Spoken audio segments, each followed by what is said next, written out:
gentlemen, boys and girls, children of all ages, it's time!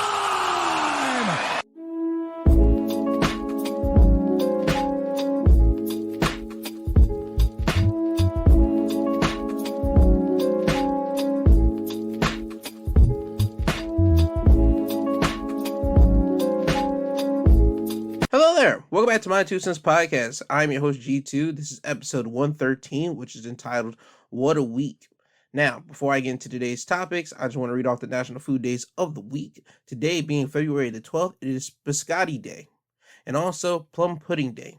Tomorrow, February the 13th, it is Italian Food Day, which means eat all Italian food as much as you can. After that, February 14th, it is Valentine's Day, so why not start it off with cream-filled chocolates? So that's what you want to have for Valentine's Day, because obviously you give people chocolate on that day. Nothing for February 15th, but on February 16th, it is Almond Day. February the 17th is Cafe au lait Day. And to finish it off, February 18th, it is Drink Wine Day. I want everyone to please drink responsibly on that day as well for February the 18th, on Drink Wine Day. Also, if you are going to have any adult beverage on Valentine's Day, please drink responsibly as well on that day. Now, before I get into the big hard-hitting topics, I want to do a quick recap of the award shows that happened last week. Most importantly, the Grammys. Grammys happened last Sunday. I'm probably the last podcast stirred to be talking about it, but hey, I'm going to throw my hat into the ring. We talking about the Grammys. To start it off, I want to give a big shout out to Kendrick Lamar. Kendrick Lamar, he won the Rap Album of the Year for Mr. Morale and the Big Steppers. If anybody has not listened to that album, I would please suggest you to listen to it. Again, I'm not most musically inclined, but whenever Kendrick Lamar drops an album, I do go and listen to it. And this one was no different. This one was a great listen. I played this album multiple times. It was going against another album that I played multiple times as well, Pusha T. Pusha T is another artist that I personally enjoy since his Clips days of grinding with Pharrell. But I was hoping that one of those two brothers would have won the best rap album. I knew Kendrick Lamar wasn't going to win Record of the Year. I already knew that. Knew he wasn't going to win. I think he was also up against for another award in another general category. I knew he wasn't going to win that. But when it came down to the Album of the Year, I was hoping either him or Pusha T was going to win. And I was greatly happy to see Kendrick win Best Rap Album of the Year for Mr. Morale and Big Steppers. So again, you have my stamp on that album. That album is great. And also Pusha T's album is Almost Dry. Please go and check that album out as well. That album is incredible as well. Now, I want to give another big congratulations to Viola Davis. She achieved EGOT status. EGOT meaning that she has won an Emmy, a Oscar, a Grammy, and a Tony. She won an Emmy for How to Get Away with Murder, an Oscar for her role in Fences, a Tony for King Haley II and Fences in 2010. Basically, her in a play. That's what the Tonys are for. Those are for the Broadway awards, and now a Grammy for her audiobook that she narrated. It was her memoir, Finding Me. So I'm glad that she is now an EGOT winner. There's only been 3 Black women to have ever won the EGOT status. It's Whoopi Goldberg, Jennifer Hudson, and now Viola Davis. But there's only been 18 people in general to receive the highest honor of being an EGOT winner. So again, congratulations to Viola Davis for being an EGOT winner. And I think this is Hollywood's way of apologizing to her for snubbing her during the Oscar season. So hey, I take this as a win is a win. We get it wherever we can get it. And now to the biggest thing that came out of the Grammys, Beyonce. At the Grammys, she became the most award-winning individual in the history of the Grammys. She won her 32nd award for Best Dance/Electronic Music Album of the Year for her album Renaissance, but she did not win Album of the Year, which went over to Harry Styles for Harry's House, and people were taken aback by this. This will be the 4th time in Beyonce's time that she was nominated for Album of the Year that she lost in that category, and people were not happy. Her husband, Jay-Z, as has come from Entertainment Tonight, believes this was a missed opportunity on the Grammys' part, and it is what it is. Grammys are going to do what they want to do and that type of stuff. And to be honest with you, Grammys are nothing but a big commercial for all these albums, big commercial for all these album companies, the Interscopes, the Universals, all those people in general, the Grammys are nothing but that. People are going to say the Grammys are paid for and bought for, which in certain cases you can believe that, because sometimes for past years you have no idea who some of these people are to be winning album of the year and everything like that, and you don't know just how this person even got up there. When you see the category, you see the people that they're going against, like, you would read the people and be like, oh, okay, this person's gonna win album of the year or record of the year, and then somehow just be some no blow out of somewhere, and you're like, hold on, how did this person win this whenever this person's album, the one that was supposed to win, has a song that's playing on every radio station, people on TikTok, people on YouTube, people on social media just playing this music out the woodwork. You would think that person is going to win it, but no, it's some people that's got to vote for the person to win it, and there's always some backdoor dealing with it. But again, that's part of the business of the Grammys. Is backdoor dealing, is nothing but money all around. But again, congratulations for Beyonce to being the most award-winning artist of the Grammys history. So again, congratulations to Kendrick Lamar, Viola Davis, and Beyonce. Now, moving away from the music industry, I want to talk about the NBA for this short period of time. I want to talk about LeBron James breaking Kareem Abdul-Jabbar's all-time scoring record this past week. LeBron James became the association's all-time leading scorer in the Los Angeles Lakers game against the Oklahoma City Thunder on Tuesday, when he surpassed the record of six-time NBA MVP Kareem Abdul-Jabbar. He held that record for 39 years. Now, LeBron James, he completely demolished that record, only by a couple more points, to be honest with you. LeBron James now has the all-time scoring record with 38,388 points in LeBron James' career. So now he holds that record. At the game, you will see him score the shot to make that record and break it. The officials would pause the game. They will start honoring LeBron James in the middle of the court. His wife, his mother, and his children were there to embrace LeBron James. NBA Commissioner Adam Silver congratulated LeBron James for breaking the record. Kareem Abdul-Jabbar, he was in attendance, and he ended up going out there hugging LeBron James. He even gave LeBron James a ball as a way of passing the torch over to LeBron James, who broke his record. And I mean, it was such a great moment for LeBron James to have that. LeBron James gets a lot of criticism for being like a GM whenever a sports player is not supposed to be a GM. They are going to criticize LeBron James' whole career because he went from one team to another team to create a super team. Then he left that team, and then he did other teams back and forth. I mean, he just didn't stick with one team. People are going to constantly say that. But listen here, you guys can criticize the man only once, but listen, LeBron James is a great NBA player. I don't have to watch NBA a day in my life. I just know who he is because you hear everybody talk about his greatness. You get to see highlights of it, and also just to know that LeBron James is that guy. Just, it is what it is. I don't watch NBA that much. I get like highlights whenever I'm flipping through the channels and I see ESPN and all this type of stuff. But he is one of the top money makers of the NBA. That's just a straight facts. You can't hate on the man no more. I mean, if you hate on the man now, you're just a straight hater. There's no way you can hate on LeBron James now. I mean, there's always going to be the whole comparison between Michael Jordan, LeBron James.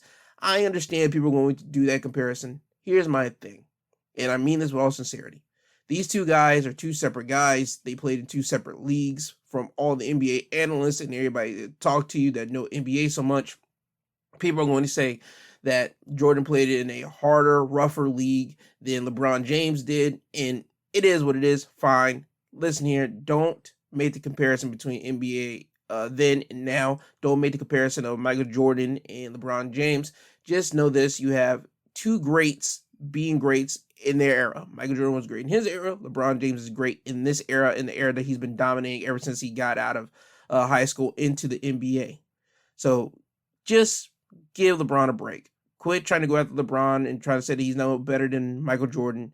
I'm pretty sure LeBron James feels that he is the king of the NBA. He's the king of what he's done in the NBA, and just allow LeBron to have that moment. Allow LeBron to be LeBron. Allow LeBron to not be Jordan. He isn't Jordan. Nobody can ever be Jordan.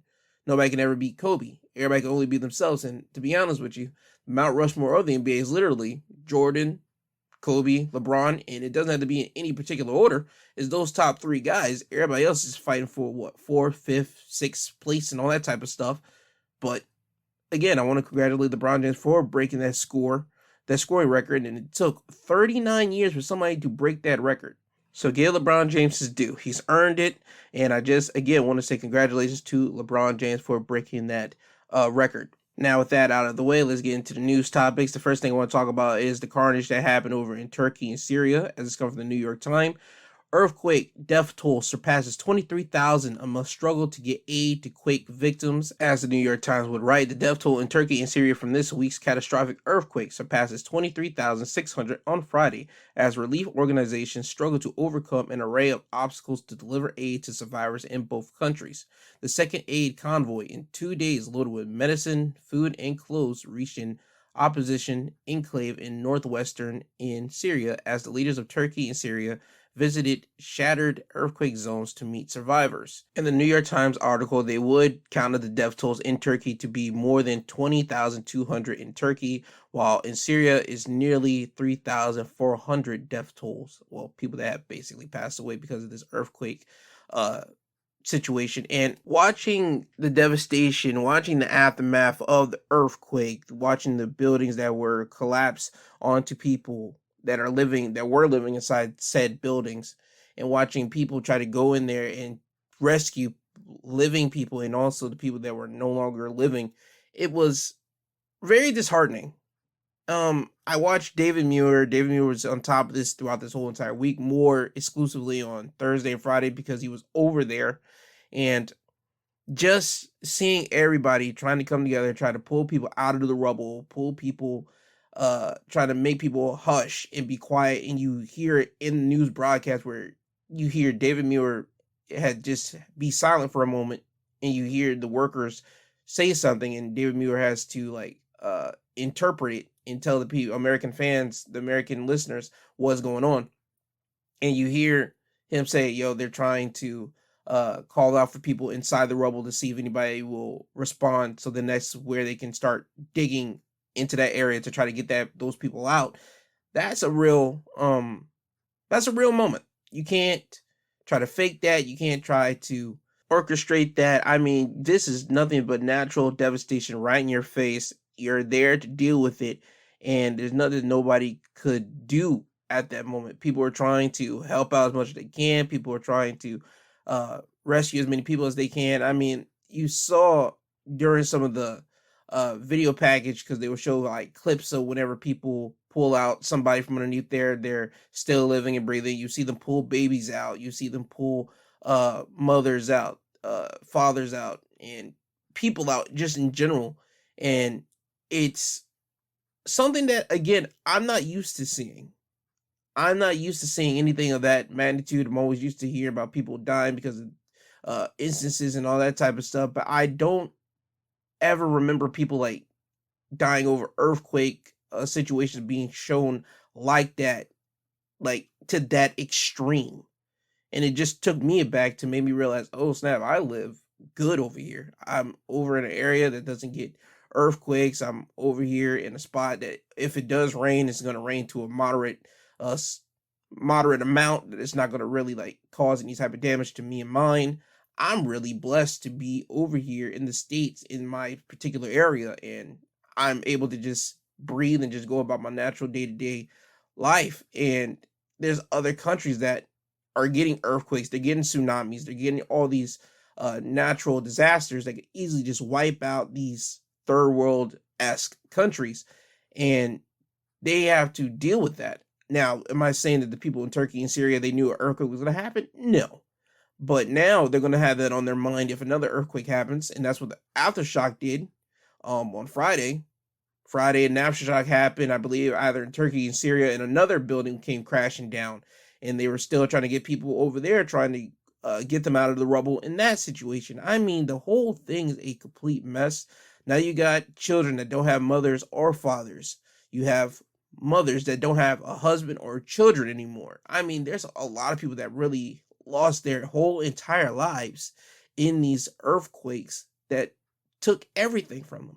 And I just want to say I have my thoughts and prayers literally towards them as much as I can do for them at this time. And I know a lot of people over there working with the faith, and they're trying to say that, hey, this was an act of God and there's a reason for this, and now they're going to try to use this as a way to overcome any type of obstacle that they have in the future. And for me, for them to have that much faith, that is incredible. Me, I don't know what I'll be doing in that type of situation.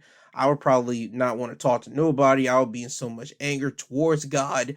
I would probably just want to flip everything over and probably just want to just be yelling and screaming and just be mad at God. For them to have that much faith in God and say, yo, he did this for a reason. He did this for a reason for us to learn something about. I mean, that's a lot of faith for them to have. But again, when you have faith, you look at everything half glass type full, and you always look at everything as a way for you to overcome something. So, hey, congratulations for them to have that type of belief in God and belief in their faith. And I hope everybody on this planet, whether you believe in God or not, whether you believe in any type of religion or not, somebody has that type of faith in anything that they go into in life. Because for some people to go through this freaking natural disaster and lose literally everything and to have faith in God, yo, dog, you have a lot of my respect completely for that. So again, my prayers and thoughts to people in Syria, in Turkey, and America. We're helping out the Ukraine government. If you could help out the Syrian government, help out the Turkey government, and try to send some people over there with some type of heavy machinery to try to help them move rubble out of the way so they can find more people that are underneath the rubble that are still trying to just breathe and live. So I would like for the American government to do that, and please try to send those big machineries as quick as they can and as fast as they can. Now, moving over from Turkey and Syria, I do want to make a quick note. It's almost been a whole entire year since Ukraine and Russia have been going at this whole thing, since Russia basically invaded the Ukraine government. Again, my thoughts and prayers are to the people in the Ukraine government. It didn't really hit me until literally this week, again, watching David Muir. Um, they mentioned that during their schooling, people in the Ukraine would have to go underground, and it looks like an underground like train station and all that type of stuff, that they would be holding schools in these underground areas. And ABC picked up on it. They showed people in their school time, and I thought, yo, that couldn't be me. That could not be me. They have been doing this. This whole war has been going on for literally a whole entire year. And you mean to tell me they're still having school, but they're doing it in an underground area? No. School should not be happening at all, because you guys are literally going at war with another country that is trying to invade and take over and just cause damage to your whole entire country. It's still weird when you have school and you have to go into a underground area because of missile strikes and everything that's taking over and taking out your whole entire land. It's weird. I hope the Ukraine government's able to take care of Russia. I hope, again, here's my plea to Russia. I hope somebody in the Russian government can go to Putin and say, yo, dog, this is enough. We've been at this for a whole entire year. We've killed people on their side. They kill people on our side. Yo, that's enough. We can easily just, this is over. This is done. I'm hoping that somebody in the Russian government can talk to Putin about that. That's just my belief. That's just how I feel. So hopefully that stuff gets handled.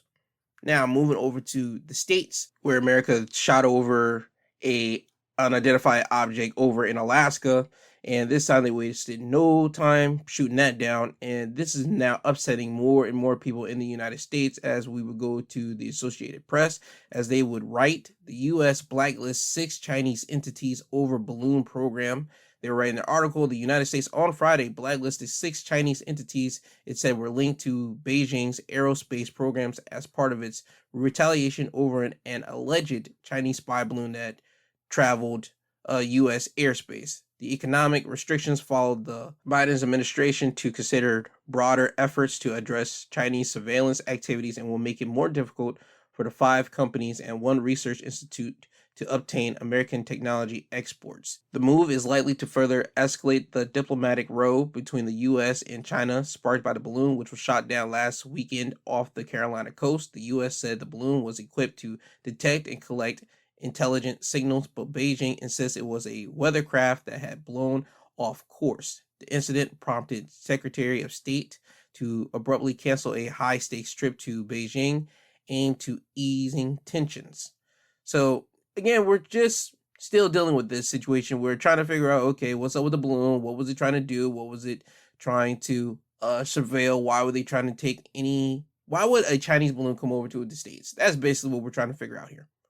Why? You're not going to get a straight answer. You always are going to try to figure out, is there lying? Are they lying? Or whatever the case may be. Listen here, I'm just going to be blunt with everything in this predicament here. I said it last week and I'll say it again here. I think we're going to war sooner than later with China. I hope that never happens, to be honest with you, because I don't want America to be going up against China. I don't. No.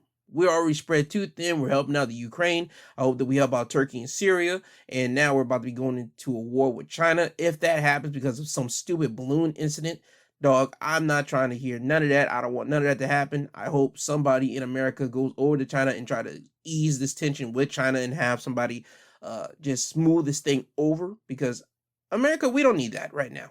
We don't. We have too much crap going on. Too many things are happening. We're helping too many people.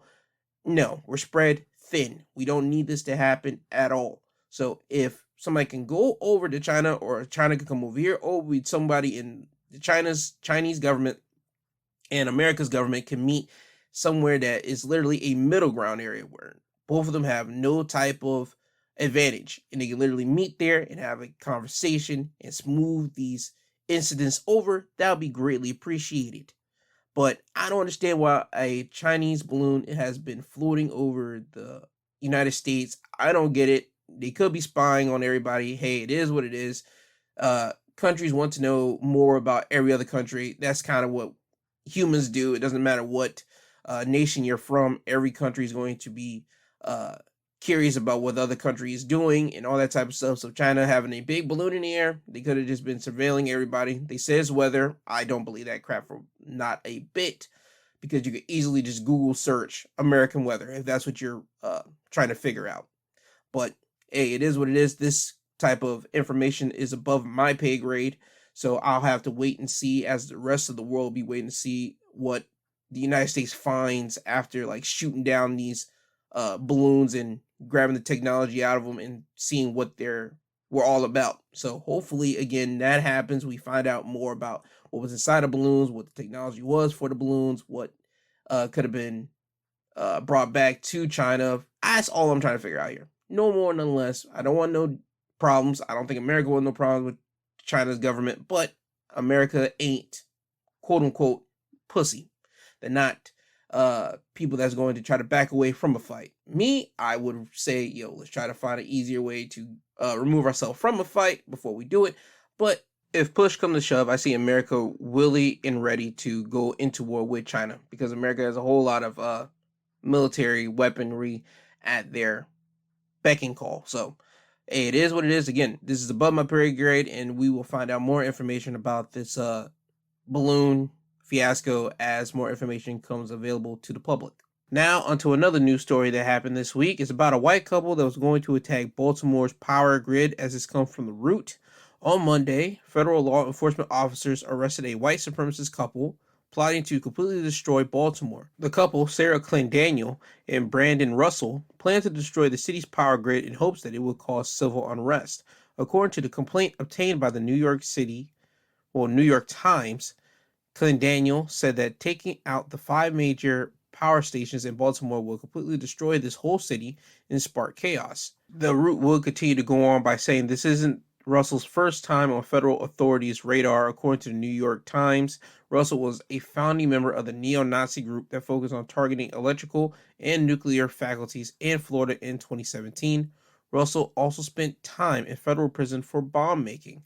Russell provided instructions and location information, the special agent in charge of the FBI's field office in Baltimore said at a news conference, according to the New York Times. He described attacking the power transformers as the greatest thing somebody can do. Destroying a city's power grid is hardly a new concept among right-wing extremists. In North Carolina, 2 power stations were damaged by internal gunfire, and officials have warned that attacks on electrical power are becoming a more common tactic among the right. Black Americans have been among the loudest group raising concerns about the threat of white supremacist terrorism. In 2021, roughly 79% of Black Americans called white supremacy the most lethal terrorist threat. So, okay, we have this here, and this isn't new to at least anybody I think that really pays attention to, well, Black issues and Black people in general. Like, for example, the Flint, Michigan water crisis situation. It is still not fixed, as this comes from ABC. I had to look up just to prove my point here. The residential lead service line replacement, the act that was supposed to be finished in 2019, that deadline got pushed back to the fall of 2022, and most recently has been set for completion in this year of August of 2023, according to city officials. So, still, people in Flint, Michigan do not have clean water. They still have dirty water. And right now, the city is offering free water filter units, replacement cartridge, and water testing kits for Flint residents for pickup at City Hall or for delivery by the Office of Public Health. And that they only put that article out on January 19th. That's literally almost a month ago. So again, Flint still has no clean water still running through their whole situation here. Black people, we're not really looked after for in this country. And we're going to complain, we're going to yell, we're going to shout, we're going to scream to at the top of our lungs for people in these high power position spots to fix it. But for the love of God, it's not going to happen until we actually all just decide to get along and get with one another and literally march up to the government building and actually take what's rightfully ours. And I'm not saying do it in a way like the insurrection people did it. Don't do that, because guess what? Our whole situation it'll end completely different. We will get shot up and killed right up on the stands. I'm not saying that needs to happen. I'm saying we actually need to come together legitimately, put all the stupid crap aside, put all that street gang and all that crap aside, put all the ayo I hate this person because of this crap aside, and just really come together for one common cause. And that means for us to be treated better, for us to be treated like we are actually worth a damn. Come on, man. I don't mean to sound disheartened or in a way, trying to look for the word here. I don't mean to sound rude or crude in my delivery of this, but we as Black individuals, we have to figure some type of way out for us to actually get out from certain predicaments that we as a group are in. Now, there's certain Black individuals that are doing better than others. That's just what it is. Just like there's certain white people that are doing better than other whites. Same thing with Hispanics, same thing with people of the Middle East, and so on and so forth. But when you look at Black people in this country, we got the water crisis happening right now that affects a lot of Black people in Flint, Michigan. You right now just had a white couple trying to take out a power grid in Michigan that would really affect a whole lot of Black people and a lot of Black families, just because they wanted to cause a civil unrest and try to make the Black people go nuts, which is insane in itself. You have Black people getting killed by police. I mean, we are not treated well in this country at all. But again, it is what it is. I know what country I'm in. And for real change to ever to truly come to my people as a whole, we need to put all this childish crap that we have against one another off to the back burner. And we need to really start gathering up in numbers so we can go off and go up to Congress, go up to the state Senate, go up to these places where our quote unquote elected officials are making these rules and making these laws that are supposed to benefit the people, but it's not really benefiting the people. It's benefiting the people that are in their pockets. We need to go up to them and actually enforce real actual change that could actually affect the future Black children in America. But until that happens, we're going to be living in this. We're going to be living in this situation, and only a certain amount of us are going to be doing good instead of all of us as a whole collective unit. But time will tell if that will ever really change. Time will tell if we ever will get our crap together and come together as one whole big, gigantic family vibe unit community. But as I said before, time will tell. Now, off to the next topic, an update on the 6-year-old kid that shot his teacher. As it's come from the Associated Press, parents at that school are now prepared to sue. The families of 2 students at a Virginia elementary school have filed notions of potential legal actions against the school system over trauma they say the shooting inflicted on their children. The parents of a first grader said their daughter was in the classroom when the shooting occurred and suffered emotional harm as a result. The parents also alleged that school officials failed to protect their daughter throughout the school year from bullying, harassment, and assault. A letter from the other child's family cites injuries sustained during a school shooting on January 6, 2023. Their attorney did not elaborate further. Both notices were dated January 30th. Newport News Public Schools provided the letters to Associated Press after it requested them. They were first reported by the Daily Press. So, okay, this was bound to happen. I don't think nobody's shocked by this one either. Once you hear about a kid shooting a teacher, you obviously know that parents are going to be suing the school right off the bat because allegedly, as more information constantly comes out, there was information that the faculty knew about this student probably having a gun on him, and they did nothing about it, and this would lead to Abby Warner getting shot. And again, Abby Warner is still alive. She's not dead, so that's that. And the kid, he has been sentenced. Well, he hasn't been sentenced to anything, but the kid was taken to a medical facility where he is receiving unspecified services, and a judge will determine what's next for the kid. And so far, as of right now, no charges have been brought up against the boy's mother, whose gun was used in the shooting, but the police have said they're conducting an investigation, and they could probably say that the mother might be held responsible in some type of way because the boy got the gun, but again, time will tell in this situation. But regarding the lawsuits from the 2 parents onto the school, this was bound to happen.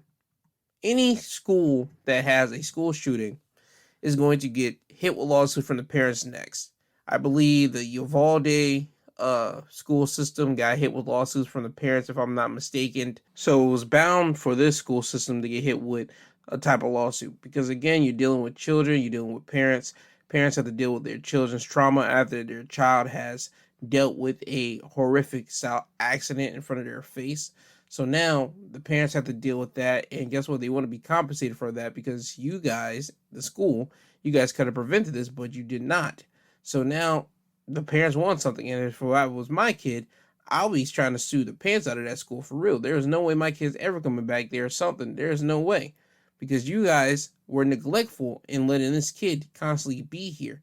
There were reports that now are coming out that the kid had some disciplinary problems before, like a couple of days before the shooting, that he allegedly slammed the teacher's cell phone and broke it.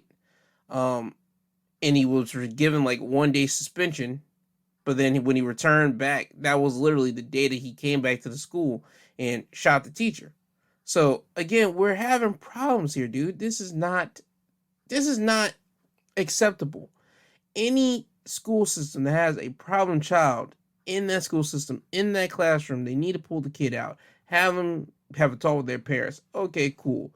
Do that one. Then if the kid's still acting up, guess what? Hey, yo, the kid got to be out of here or suspended or something. Look into the kid's home and see what's up with his home environment. You guys got to do all these type of things if a kid is having problems, because guess what? If that kid is having problems or if he is affecting other students in said classroom, guess what? It's not going to be good for that district because word of mouth, parents are going to be saying, yo, I got to pull my kid out of here because this school system or this specific school isn't doing what it needs to do to protect my kid for them to gain the education that I'm paying for them to get. So that's a problem. And for this situation right here, again, everybody I think is all under one accord. This whole thing shouldn't have happened. If the school system knew about this kid having problems, they should have pulled this kid right out and have him just be literally homeschooled or kicked him out or whatever the case may be. And people might say that's kind of a little bit brutal, too much for a first grader. But no, it's not, because if he's misbehaving that bad by taking a teacher's cell phone and breaking it and busting it on the floor, but that's allegedly here, you got to take that kid out of classroom and try to put them into a different classroom or something else, or have a nice sit down with the parents, something of the effects. But again, I don't know what happened here. We're all just getting information as it comes out more and more.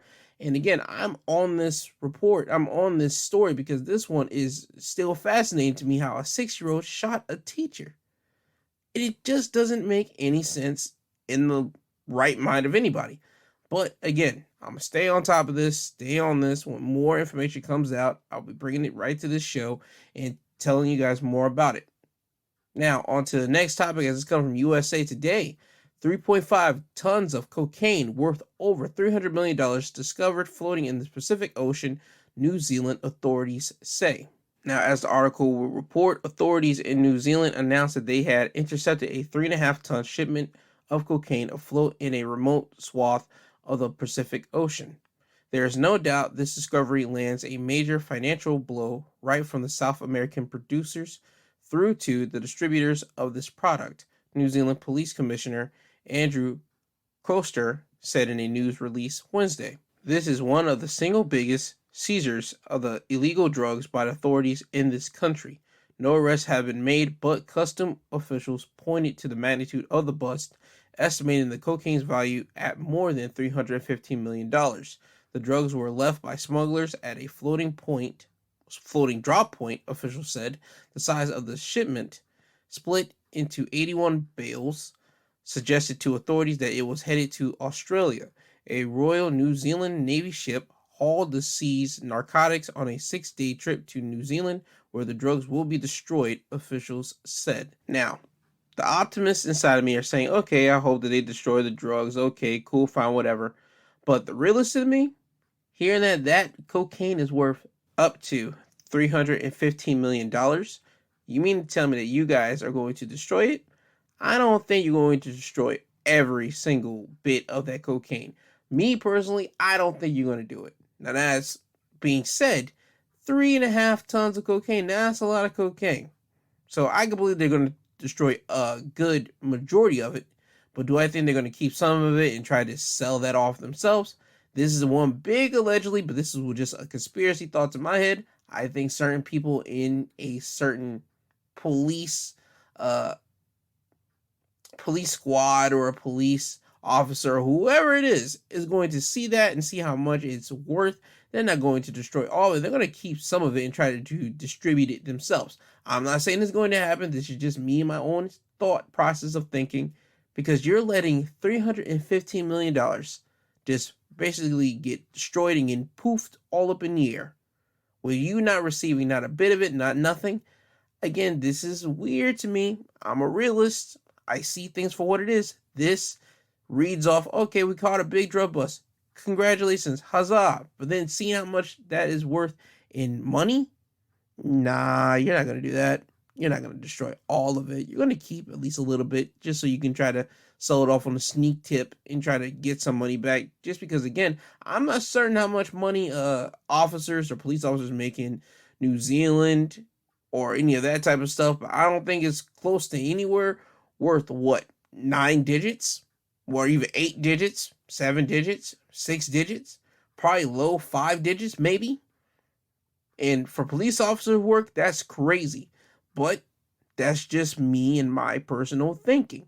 So, for them to say that the cocaine is going to be destroyed, congratulations. That's the optimism guy in me to say that, congratulations. But the realist in me, I don't believe all of it's going to get destroyed. Because realistically, if you really think about it, come on now. Somebody finds a big stash or something, they're not just going to throw all that away, especially when they know the price of that. People are at least going to keep some of it and be like, okay, this is mine. You guys can do whatever you want with it. That's the real world. And again, these articles are being wrote up because of what these officers are saying in front of everybody's face. That's what they're supposed to say. But in the back of their minds and what they do behind the scenes, in the dark, in their office, that is what actually happens. That's the realist. That's the real part that happens. So again, only time will tell is if they actually destroy all 3.5 tons of the cocaine, or did they destroy 3 tons of cocaine and they kept 0.5. Just a little bit to think about here. I'm not mad at either side. If they destroy it all, congratulations. If they keep some of it and they do whatever they want with that, hey, good for them, because guess what? They're the one that seized it. They caught it. They were able to do it. Possession is 9/10 of the law. That's at least what everybody says over here in America when they have something. I'm not sure how it is over there in that waters over there in Australia, New Zealand, all that type of stuff. I'm not certain. But I just know, realistically, they do what they want. If they destroy 3.5 tons of it, good for them. If they keep that 0.5 and they destroy 3 tons of it, which personally, again, conspiracy thought, not saying it's going to happen, just me in my own head. If that happens, I won't be mad at that either, because they need to make money. Police officers need to make money.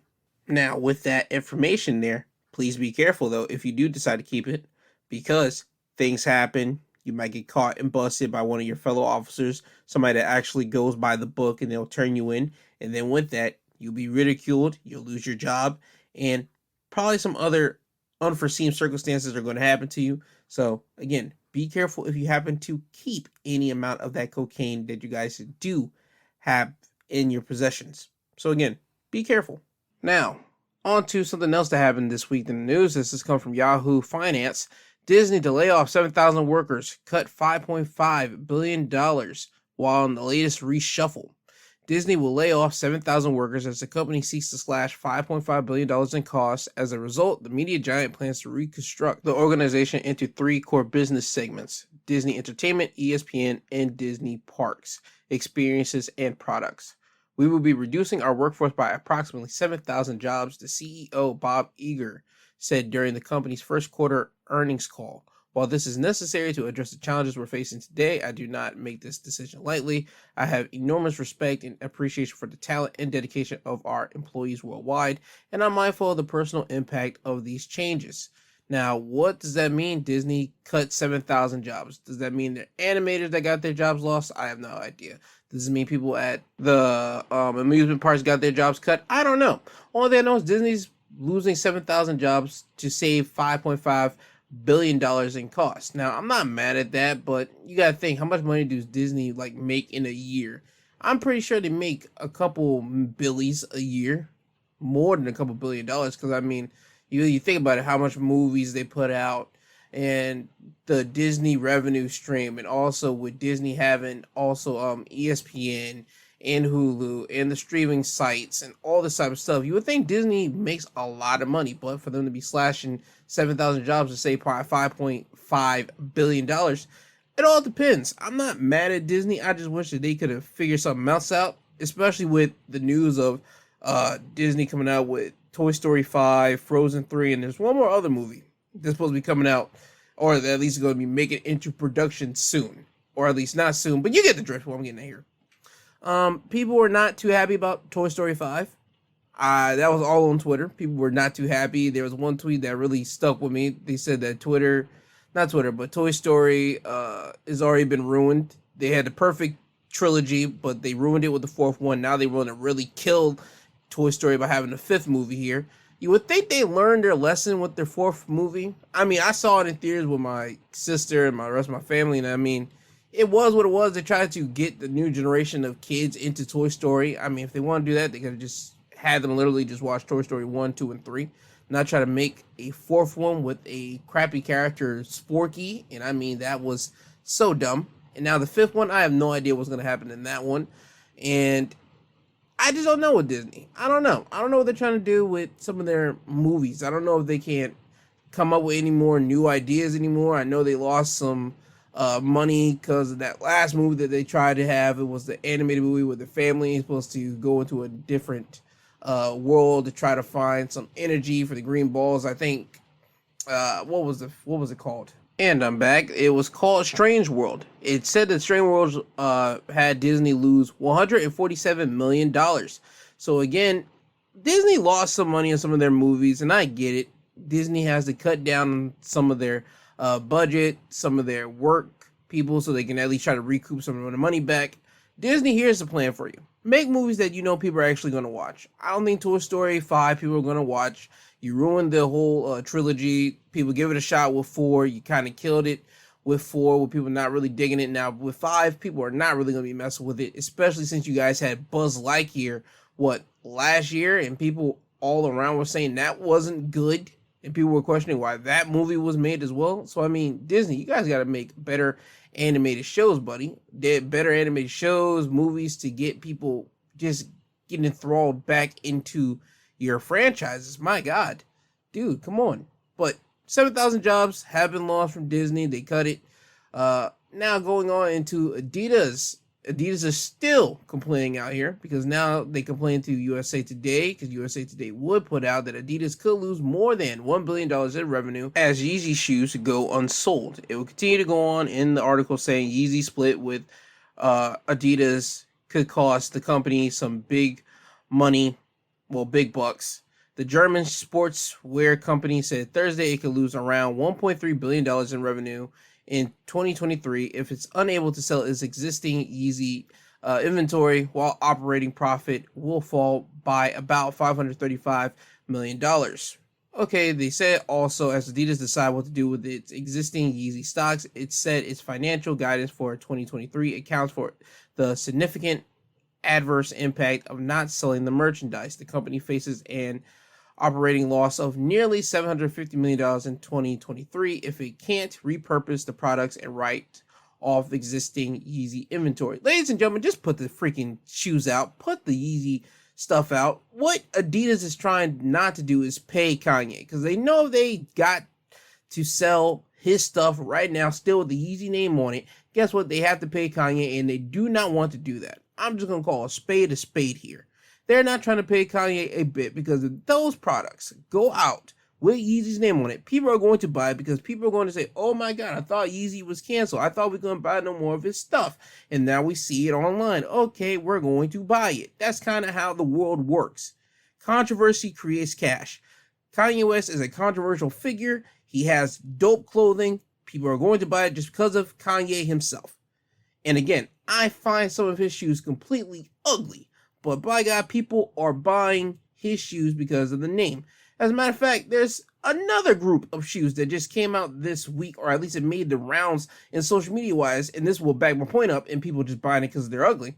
Is a mischief style boot. It's a red boot, and I said them niggas look like red Apple earbuds that you put in your ears. My brother, he said, yo, those things look like the Pac-Man shoes, and me and him are both right. Because when you look at it, the way that they're photoed, not on somebody's foot, you can literally look at them and just be like, okay, those look like Apple earbuds that you put into your ear. But when you see them put on somebody's feet, they look like Pac-Man freaking shoes.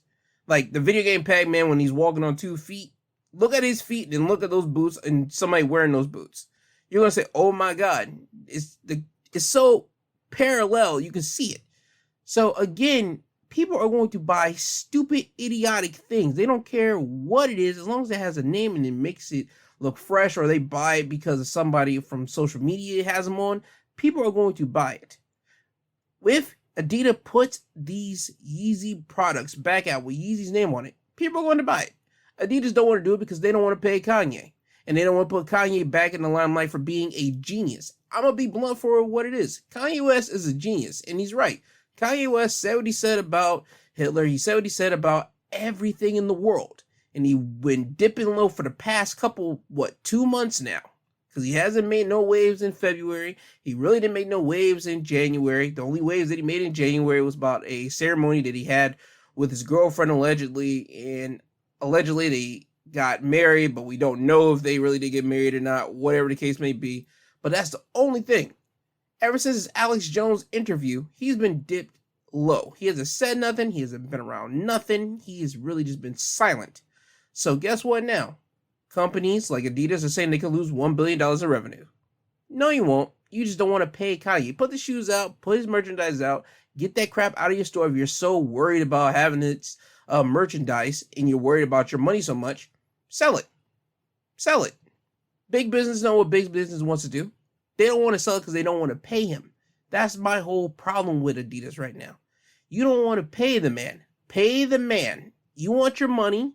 You guys want to have the public opinion as well in the public limelight to say, yo, we didn't put his stuff out and we're taking the big hit before the greater good. No, you're not. You guys are not doing that, because guess what? If you were trying to do it for the greater good, you would not be putting this article out here. You would not be putting any of this information out here saying you could lose $1 billion in revenue. You want people to feel sorry for you and still condemn Kanye West for this. No, no, no. I see through that smoke and mirrors right there. Sell his freaking shoes, pay the man, get your money, call it a day. Seriously, because again, all that outrage for Kanye West, guess what? It has died down, and this is what it is. Sell the shoes, sell his merchandise, get it out of your freaking inventory, and let people go about their business. Let Kanye go back to being Kanye. Let Kanye get his money and allow him to just continue to build on his empire for what he is doing. And remember, Kanye West, genius, a controversial genius, but nevertheless a genius nonetheless.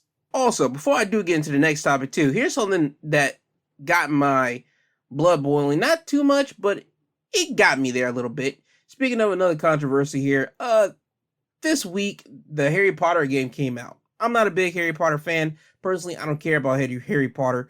But my thing that I'm getting upset about is that the Harry Potter game came out. I'm looking on Twitter, I'm looking on YouTube, and there's a video that was posted up by a content creator called Mighty Keith. He's a black guy, I believe, somewhere in the southern states, and funny guy. He talked about how gamers are perceiving the Harry Potter game because people online were trying to boycott the game and saying that anybody that's playing the game is transphobic because of the creator J.K. Rowling's whole words against people, saying that there's only two genders, male and female, all that type of stuff, the turf stuff. Listen, you can look into J.K. Rowling on yourself. Point being, they try to say she's transphobic, right? And if you support that game, or if you buy that game, or you play that game of any magnitude, you are supporting J.K. Rowling, you're supporting transphobia, all that type of crap. Ladies and gentlemen, I want you guys to look at Mighty Keith's YouTube video of that, and he breaks it down to the point that, you know what, it's hilarious, because there's a lot of people that will tweet saying don't play that game. There's a lot of people that will act like they're not going to play that game. There's a lot of people that condemn a lot of things, but guess what? A lot of the possessions that you have, guess what? They come from places that are using children. They are coming from places that are doing unethical things. I mean, think about it. Your Apple iPhones, they probably come from China. They're probably using children to build up their electronics over there for that situation. All the clothing that we wear, they come from third world countries that have children in these shops that are sweating, and they're not working in clean, ethical factories. I mean, there's been countless and countless upon stories about this type of things. So for people to get upset at people playing a video game, I don't understand it, just because of the creator, J.K. Rowling. Now, from my understanding, J.K. Rowling has nothing to do with this video game, so you're basically just holding out anger because it has the name Harry Potter. Yes, J.K. Rowling created Harry Potter, but from my understanding, again, J.K. Rowling has nothing to do with the video game. Now, will she make money off the video game because it's Harry Potter? Maybe. But Mighty Keith, again, goes into something about people not boycotting Legos, because apparently Legos has Harry Potter sets and people buy those. People don't be boycotting Legos. People are not boycotting Universal. Apparently there's a ride down there in Universal, and that J.K. Rowling, she makes money off of Universal for people going into Universal and buying tickets for their roller coasters and all that type of stuff. Apparently she makes money just for people just going there. You guys aren't boycotting that. That is crazy to me that you guys pick a video game. And I just got done watching a YouTube video from Abra and Preach, two black guys from Canada, perfect social commentary guys.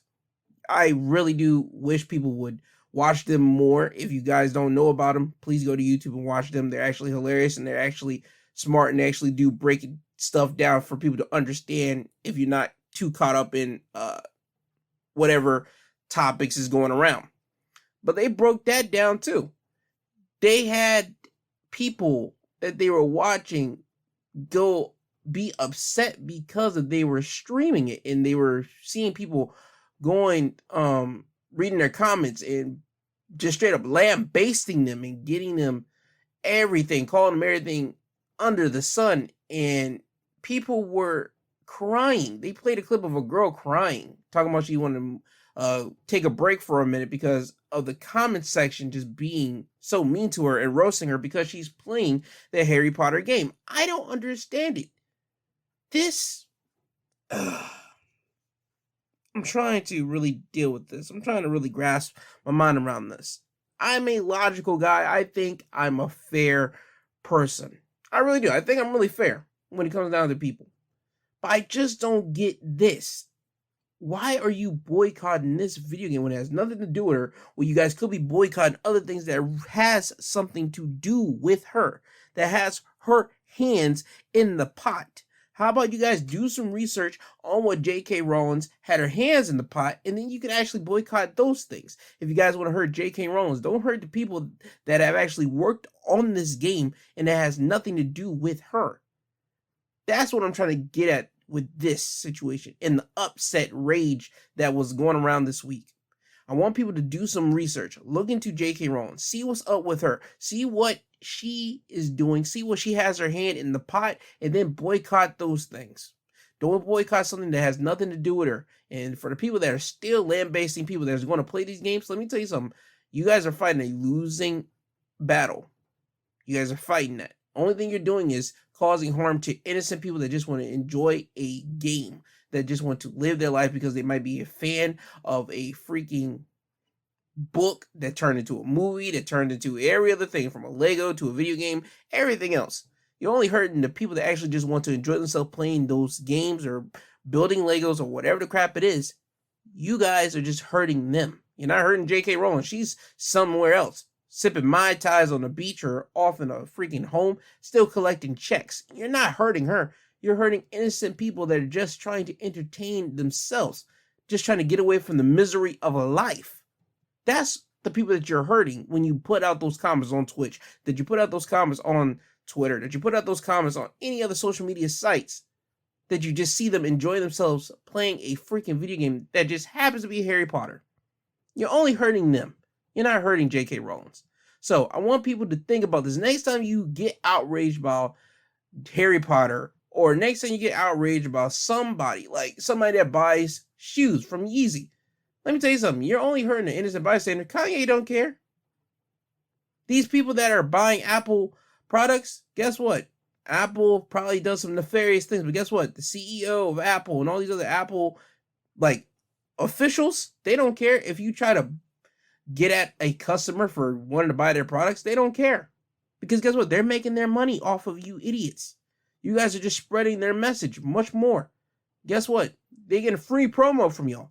So again, ladies and gentlemen, look into what certain people have their hands into the pot and boycott that if you want to do something. Do not boycott something that they do not have their hands in making at all. Now, before I get into the big game, because today is Sunday, it's the Super Bowl, I want to talk about something that kind of revolves around the big game. NFL commentator that will not be working the Super Bowl coverage, as it comes from Yahoo Sports, Michael Irvin. He has filed a $100 million defamation lawsuit against Marriott and the staffer who accused him of misconduct. NFL Network pulled Michael Irvin from his Super Bowl coverage this week after the allegation surfaced. The Hall of Famer, Dallas Cowboy receiver, told Dallas Morning News on Wednesday that he had a brief interaction with his accuser in the lobby of the Renaissance Phoenix downtown hotel where he was staying Sunday. Per the lawsuit that was obtained by the News, Irvin accused Marriott of trying to have him canceled.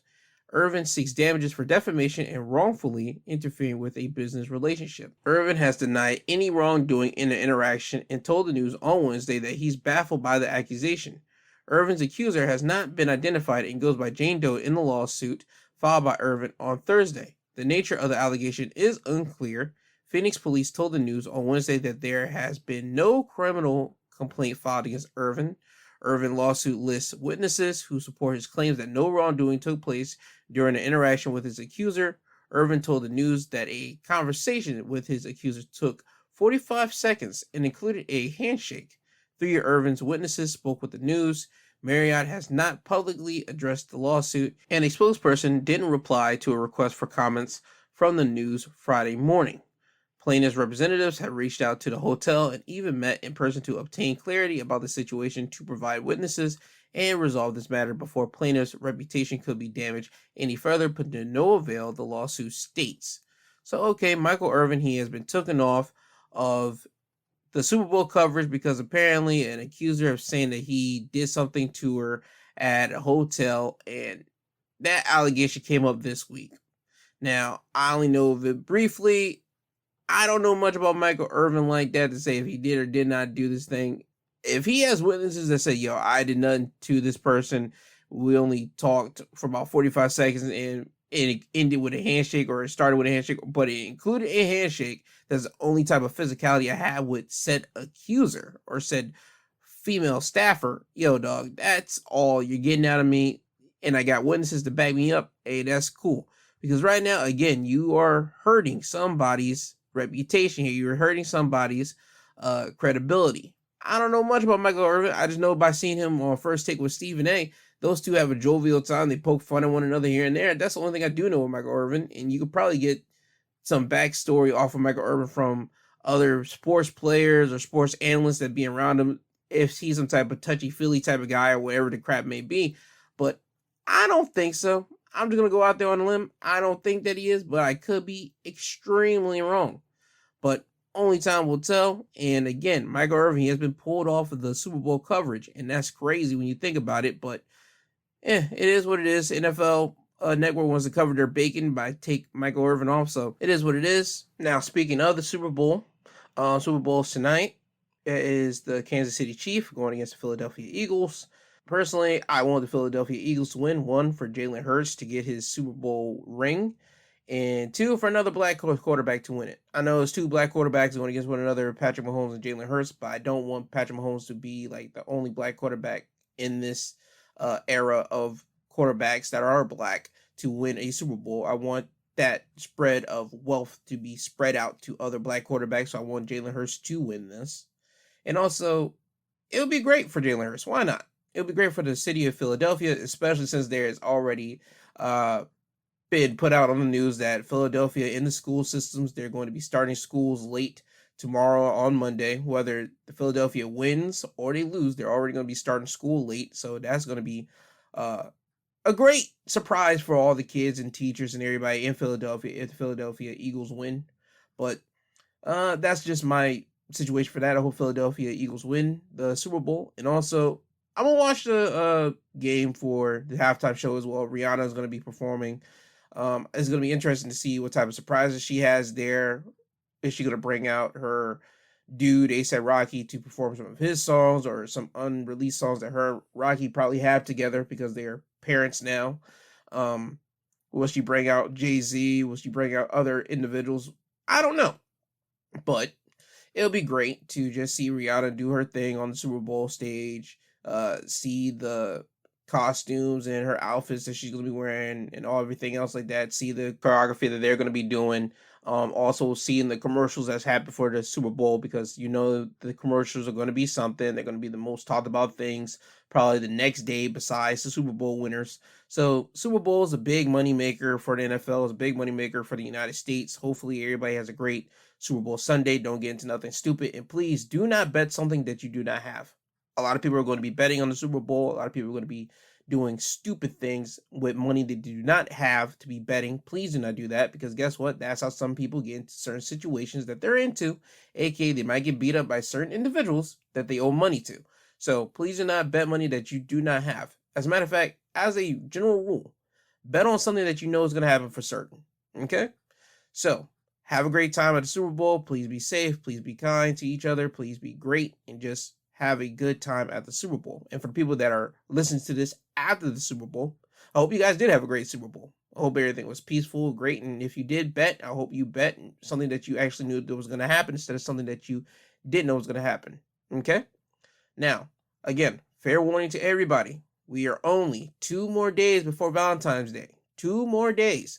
If you haven't got your partner something, please do it. You're running out of time. It's literally, the time is winding down. 2 more days. Valentine's Day. I'll say it like I said last week.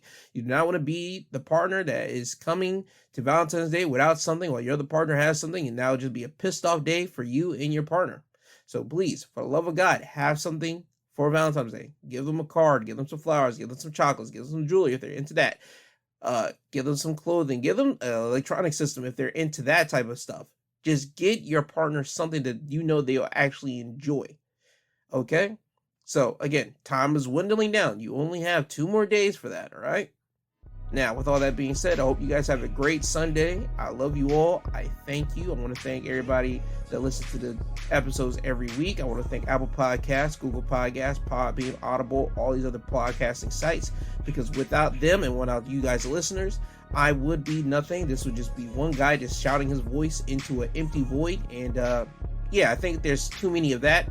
And if you take nothing away from this podcast, I want you guys to know that I do love every single one of you. I do hope you guys just be able to talk to you people about topics that you learned off this podcast, or just topics from this podcast, and just play this podcast to certain individuals and just say, do you agree with them or do you not agree with them? And just have those type of talks, because this podcast is literally just used for a talking medium.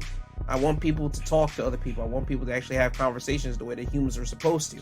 So if you could do that, that would be greatly appreciated. I want you guys to all just thrive and survive and just be great at whatever you guys are doing in your life. So again, if you didn't take nothing away from this podcast, just know that this podcast is just here for people to learn something, and also hopefully have a conversation with people in general. Now, with that being said, always remember, I love you, I love you, I love you. I love you, I love you, I love you. I do love you all. I thank you. I thank you for everything you guys have done for me, because I look at the podcast downloads every week, and I greatly appreciate that.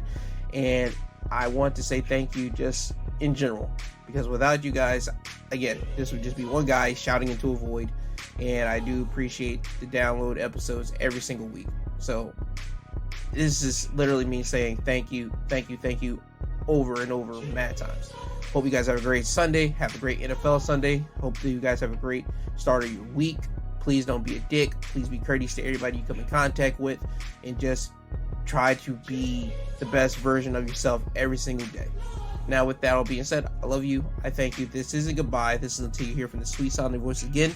He is I, and I am him. I am G2, and you guys will hear from me again either next Saturday, if you listen to the wrestling highlights of the week, or next Sunday, where you listen to the Sunday topics. Now, with that being said, Kanye, could you please take these people home? I'm tired, you tired, Jesus wept.